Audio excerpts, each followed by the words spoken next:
Les murs murmureurs ***. La famille Arroway emménagea dans l'ancienne maison victorienne au bout de Blackwood Lane, une structure imposante aux briques rouges fanées et aux murs couverts de lierre. Pour eux, c'était un nouveau départ, une chance de quitter le chaos de la ville et de s'installer dans une petite ville paisible. Mais la paix était la dernière chose qu'ils allaient y trouver.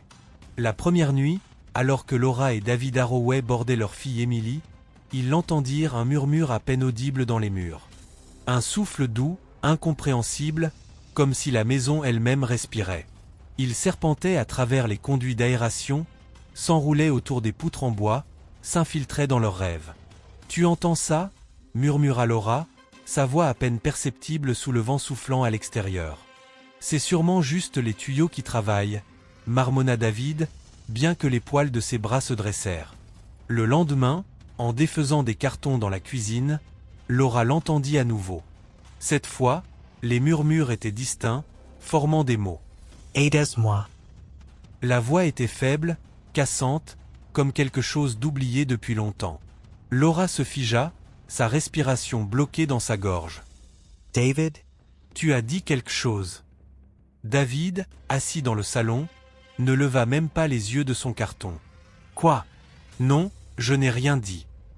Cette nuit-là, les murmures revinrent, plus insistants. Tandis que la famille dormait, les murs transportaient leurs sombres secrets, murmurant avec des voix qui n'appartenaient pas aux vivants.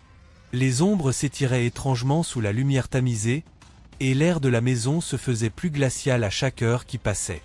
Emily fut la première à comprendre. « Maman, dit-elle un matin, debout dans le couloir en pyjama. Les murs sont tristes. »« Laura essa genuilla. »« Que veux-tu dire, ma chérie ?» Emily traça un doigt sur le papier peint. « Ils cherchent quelqu'un. Ils pleurent la nuit. Ils ne veulent plus être seuls. » Un frisson parcourut l'échine de Laura. Ce soir-là, elle appuya son oreille contre le mur, le cœur battant la chamade. Les murmures étaient maintenant frénétiques, comme des voix superposées, haletantes. Puis, un seul nom se démarqua du vacarme. « Eliza !» Un frisson glacé s'insinua dans la poitrine de Laura. Le nom s'accrocha à elle comme une maladie. Le lendemain, à la bibliothèque du village, elle découvrit la vérité. La maison avait appartenu à la famille Blackwood au début des années 1900.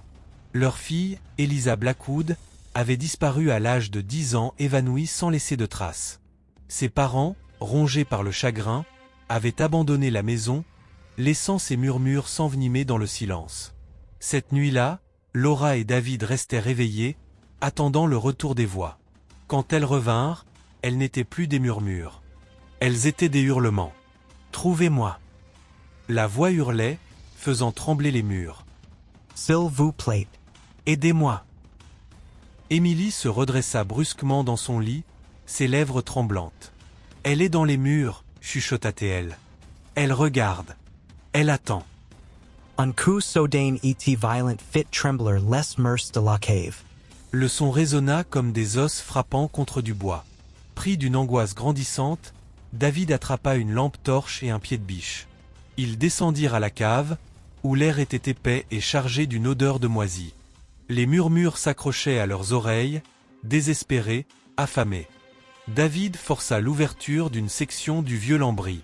Dès qu'il la délogea, un souffle d'air putride s'échappa, chargé de l'odeur de la décomposition.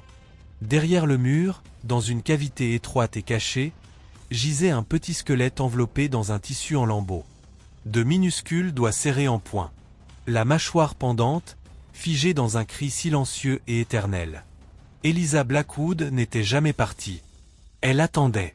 Alors que Laura réprimait un sanglot, les murmures cessèrent, mais un instant, autre chose bougea.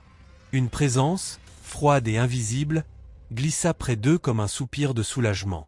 La maison, autrefois agitée, sembla s'apaiser, son tragique secret enfin dévoilé. Les murs ne murmuraient plus, mais l'obscurité dans la cave s'attarda juste un peu trop longtemps. La police confirma que les restes appartenaient à Eliza, et elle reçut enfin une sépulture digne de ce nom. Dès cette nuit, les Arroway dormirent paisiblement, les voix s'étant tues.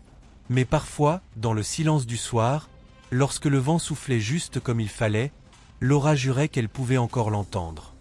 Un murmure, un soupir, et le bruit de petites mains invisibles caressant les murs.